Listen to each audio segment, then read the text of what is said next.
Adam, thank you so much for coming to be with us tonight. Thanks for having me. I love Paterson. I saw it in Cannes. I'm hoping there are many more people in the room who also love Paterson. My first question to you is, have you seen Paterson? Because you don't traditionally watch your own work, do you? Yeah, no, I haven't. I haven't seen Paterson, but to hear it's good. It's really, really good. Good. Yeah. I mean, a lot of the other films you've made, I guess you might be one piece of the puzzle, if you like. Mm-hmm. And then if you don't see the film, you might not quite know how it all fell together. With this one, it feels as though you are almost the entire puzzle.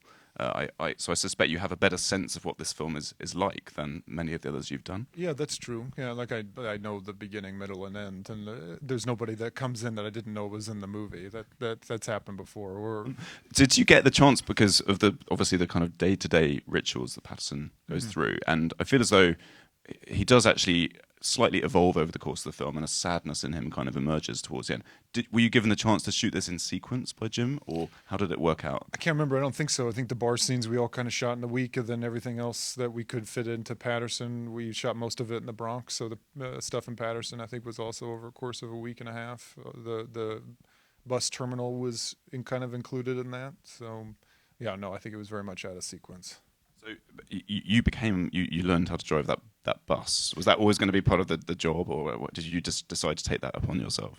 Yeah, no, I decided to do it on my own. It seemed like we were trying to tell, his physical life was very important, it seemed, where he has this very well-worn groove of, a daily routine where he walks the same way to work, and, all the buttons and knobs and wheels. It's a kind of an afterthought at this point where everything's kind of, his lunchbox is in a certain hand, the watch is on the same hand. I mean, that's not very unusual, but he's structured everything so it's allowed him to drift when it comes to him creating anything. When it comes to writing poetry, he can kind of drift away or observe things in a different way, because that kind of where he's going, his body is kind of on autopilot. So trying to tell a story of that history in a short amount of time, since we're really shooting it over a course of 2 months, to kind of tell a story of someone who's been doing this for years. I didn't want to be thinking about what the button does, or where's the handle, or worried about how to drive a bus. And hopefully it would open the filming up to maybe we can get different shots if I actually am driving it and not a stunt driver. So I just wanted to get it out of the way. So it's like a 3-month course in New York, which is complicated, at Parallel Park, in Queens, and the bus driver or the instructor is very angry, because he's like a school bus driver during the year, and I learned during the summer. So like most of his direction of how to drive the bus was how to avoid stupid kids. He's always like, check behind the wheel because they're stupid kids. Hide behind the wheel, and they're stupid because they're ignorant. They haven't developed yet. This is the blinker, kind of thing. So that's why I learned how to drive it. So you learned how to become a driver. Were you tempted to learn how to become a poet? No, I would write poetry during the process of doing, but it's all very bad. So, Ron Padgett's poems, were they already part of the kind of the script that was sent to you? Was that all no, there the poems were kind of left out of it, so I didn't know what they were going to be. But he gave me a book of poems by Ron, and they're really great. And I think he wrote an additional one for the movie. And then we kind of pieced together what the last one was going to be. And I had a very elementary knowledge, I think, of poetry. I knew like E. Cummings, and but I didn't, apart from Allen Ginsberg's Howl, I didn't know anything about like Frank O'Hara's lunch poems or Ron Padgett or This Is Just to Say, William Carlos Williams, but I didn't know many of his other poems. Yeah, Paterson is also the name of a book which is featured in the movie several times. Here it is. It's based around Paterson, New Jersey. It's amazing that all of those guys, all of these poets you mentioned, they all just did it for the love of the form, and they all had their own jobs, like being a bus driver. Right. In your case, in his case, being a full-time doctor, right? Right. Yeah. And who else? Bukowski at the post office, and right. They just all did these kind of basic menial jobs, you might say. Right. And then normal day. The other thing, which I wanted to ask, is about the kind of rhyming, because I like that Paterson says he doesn't really like the poems that rhyme. Right. Right. And yet the film is so full of all these weird kind of rhyming moments and kind of motifs and like the twins and a lot of twinning and obviously the name of the character and the name of the place and your surname is Driver and he's a driver and all of that. There's a lot of it going on, right? Which I kind of really enjoy. And there's also the fact that we notice on the side table that Paterson is an ex-Marine, so are you. Mm-hmm. That's not a photo of you as a Marine, or is it? I mean, yeah, that's me when I was. That's you when you there. So with those decorations, all of that. Mm-hmm. Wow. Yeah. Well, actually, I haven't seen it. So there are quite a lot of decorations. I'm curious whether Lance yeah, Corporal Driver was quite so decorated. Lance Corporal's real, but I don't know about all the what they've added. Wow. Yeah. I'll have to look at them. Yeah, it's really worth seeing. Okay. I mean, do you think there's some time in your future life when you will want to look at your films in general and this one in particular? No. Or is it just too difficult? I think, I've seen things in the past where I feel like I can watch them and then I can't help but see all the mistakes or things I want to change, or like a physical picture that I was trying to work on that was not coming through, or it was coming through in a way that I wasn't expecting, and I can't change it because it's film and film is forever, and that's also fine too, because I think I have like I think I would try to make it look better, and maybe it's better to make it. I think it's all about surrendering control, really. I try to have control over something that's you have no control over. You can't control what your partner's going to do a lot. You can know what your lines are and be available to everyone, but there's so many other elements that are operating on a set that you just can't control, like the dog not doing what you want it to do, or people are talking, or there's loud, or someone gives birth. I mean, that's an extreme example. I don't know why that came to my mind, but you can't control those things, So I think I try to, in trying to make it look better, I actually am more attracted to things that are ugly and messy, that aren't so perfect, and I think in trying to surrender control as much as possible. It's not really my job. It's maybe it's Jim's job to make sure that he's getting the story he wants, and apart from that, I'd surrender all responsibility to him. It's funny you mentioned the dog, because I don't know if we can break it to these people, but the dog playing Marvin, who was actually a bitch, not a dog, right, died 2 weeks after the film. Yeah, may she rest in peace. Yeah. That's very sad, but that could have happened during the shoot. I mean, it would have been really bad. Yeah. I mean, it was bad anyway. Could have been. Right. Yeah. It would have been really bad if it showed up to work one day and just wasn't moving. Oh man. Yeah. I think there's a really profound sadness to the character of Paterson. I'm wondering if you agree, and where do you think it comes from? Maybe I may want to keep that one to myself. Really? Yeah, I think so. I think, but also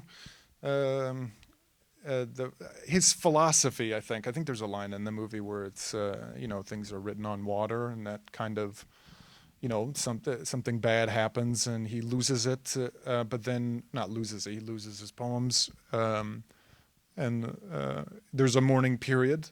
And then he moves on, and I think he continues to write poems. He starts more poems. He starts composing another poem, soon after. And I think that maybe it was more of Jim's idea that, just like even acting, everyone's agreed to be away from whoever, to be in this one space, for, to tell some story that someone's paying a lot of money for us to be there, and then we can hopefully create moments that tell the story, but then that's it. Then we're all going to go back home or go away and never going to come back there again. And even if we do, we can't recreate what we did before, and we can't really recreate anything. So, it kind of happens, and then you kind of have to let it go. I guess that kind of goes along with the idea of control.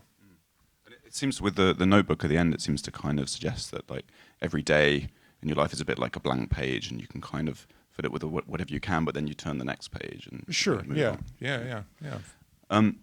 Tell us about fitting this film in, because another little boutique micro-budget film came along, which has turned you into a global megastar. Yeah. How did this manage to kind of come together during presumably what was quite a complicated process of promotional work? I guess I just make time. I can't remember where it came in the schedule. It was like before or after Star Wars, but it was Jim. So I read the script as kind of a a formality. I would have said yes to whatever, Colgate commercial he was directing. I would have been interested in doing it. So for something like that, like, you just kind of make time for those things. Did you grow up watching? Because I know you talk about growing up watching videos of like old Scorsese movies when you were home in Indiana. And was Jarmusch a big person for you as well in those days? Yeah. I can't remember the first one it was. I think maybe Down by Law or Dead Man. I can't remember the first one. I remember seeing, like, driving an hour and a half to the only art house cinema that was kind of in the area to see Coffee and Cigarettes, and leaving the theater not really understanding if I liked it or understood everything about it. I loved things about it, but I remember thinking about that movie for years, just different moments at different times. And I always enjoy his sense of humor and irony, and the way they look. And the people he surrounds himself with are always so good and unique at their jobs. It really is one of the best jobs I've ever worked on, in large part because of him and the environment he creates. I mean, I'm sure every actor says that. It's a very cliche thing to say, but it's very true on this one.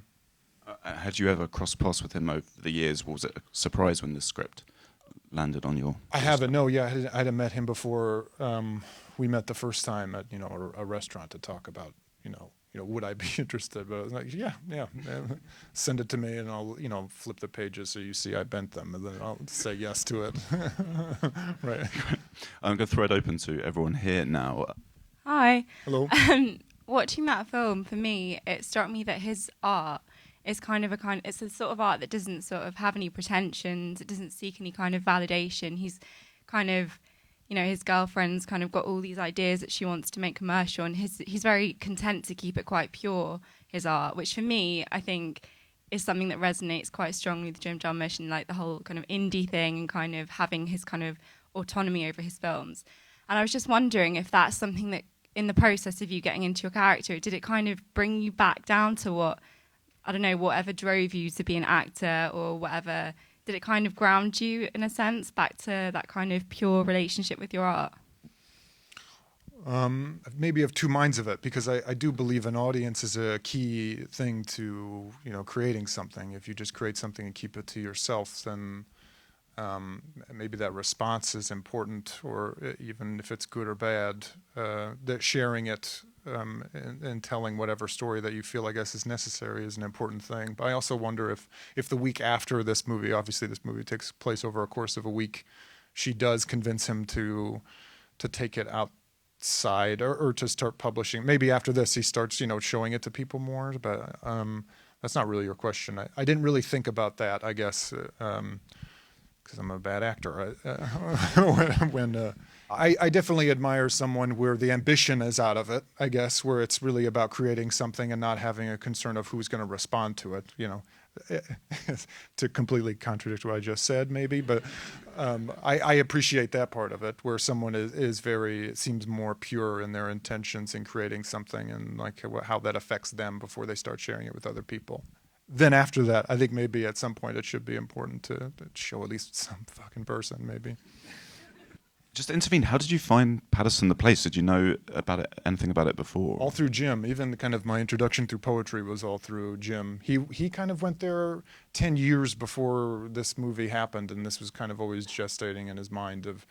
He thought it was very funny and random that Paterson, New Jersey had all this rich history, with Alexander Hamilton and this, the silk trade being such a huge, like, kind of important place in the beginnings of America, and all these migrants, Jewish migrants, and then all these seemingly famous people who kind of came from there. It seems like, what's going on in Paterson, New Jersey? That's and even the place as it is now. There's this beautiful waterfall, as you see in the movie there, and kind of right next to old, warehouses that are, run down, that kind of, something dilapidated next to something, natural and beautiful was kind of interesting, he thought. You talked about control earlier, and I was wondering how important it is for you to have creative input into projects, and particularly maybe something like Girls, where you're there over a number of seasons, sort of how much input you have into that. I think it all kind of depends on the thing. Something like Girls, always felt that wherever the character goes, the plot points were not for me to solve. It's for the writers to figure out, and I liked being surprised by it. And then trying to make it make sense to me, but always starting from a place of maybe they're right before I try not to impose any way of working on anybody else, because I know it's very much a team and everyone's is a group trying to figure something out bigger than one person. It's not about me necessarily. I've also worked with really great directors where I kind of knew this going in, but then when you see it kind of in practice, it's very, maybe it's too dramatic to say life affirming, watching people who are have accomplished so much, where you would expect maybe to walk on set and it be a dictatorship, and that's fine, where you're like, just tell me what to do and I'll fucking do it, whatever you say. But that's actually the opposite of what they're looking for. They're looking for your opinions and for you to kind of fight back a little bit, not like fight back like literally fight or show up drunk or be unprepared, but to take ownership of it. So I guess it all kind of depends where you are and starting it. That's a rambling answer. Also, at the end of it, I always feel like at some point you maybe have a better understanding of what's going on than the person that's written it, because you've been living it, for 2 months or something. And I've been lucky in working with people who understand that kind of shift, and they are open to it being wrong. I mean, that being said, I'm always open to being wrong about everything. So that's been helpful, I think. So going from Girls to Star Wars to like indie movies, how do you keep yourself grounded when this kind of meteoric rise is happening? And so how do you keep your head about you? I'm not a diva. Wow, thank you. That's nice. I don't know. I think I guess I don't think of things in the scale of them, of the size of how big they are, or I mean, nothing's going to change me just because you work on a big movie. There's nothing written where then now you have to be a different person, because like those things, even in working on them, even though the scale is different than obviously Paterson. The way I'm working on them is similar. I mean, one's in space and the other one is not. But you have to do the same work, where you can't skip steps, and then you have to. I remember actually calling JJ before Star Wars started, and being kind of I guess expressing what I think you're saying, kind of being overwhelmed by working on something that big, being comfortable where it feels more like a conversation, something like this with Paterson, where it feels like it was just a long conversation between me and Gulshifta and the other people who came on, working to something where there's like 5 people's job to vacuum for off of aliens when they call cut. But the process in working on them is the same, where even though the long time ago in a galaxy far away, you still have to like figure out where you're coming from and solve. He said, we'll solve this moment, and that moment will lead to another moment, and then at the end, hopefully, we'll have a movie. So it's I guess that's been the through line for me. Other than that, I haven't had time, I guess, to process it and what it means, and that might be wasted energy. I was just wondering, because, well, obviously you're so naturally talented in connecting emotionally with the nicest audience different ever. characters. I was just wondering, have you ever thought of, apologies if you have, but have you ever thought of venturing into directing yourself? No, absolutely not. Absolutely not. Yeah, well, just because I don't think I'd be good at it, and I've met really good directors, and I feel like it requires like you got to answer a lot of questions and be able to articulate what is not working about something, and have like a visual storytelling, and I just don't think I see the world that way. I'm enamored of directors, and I'd love to can hopefully continue to work with really great people. But for me, where I'm at in my life now, it doesn't interest me. Same with writers. I wish I could, because you just write things for yourself. But maybe, but I think I just don't have the disposition. I don't think. Okay. Yeah. Thank you very much. Yeah. Please, can you thank him for coming and Thank for you everything? very much. Yeah.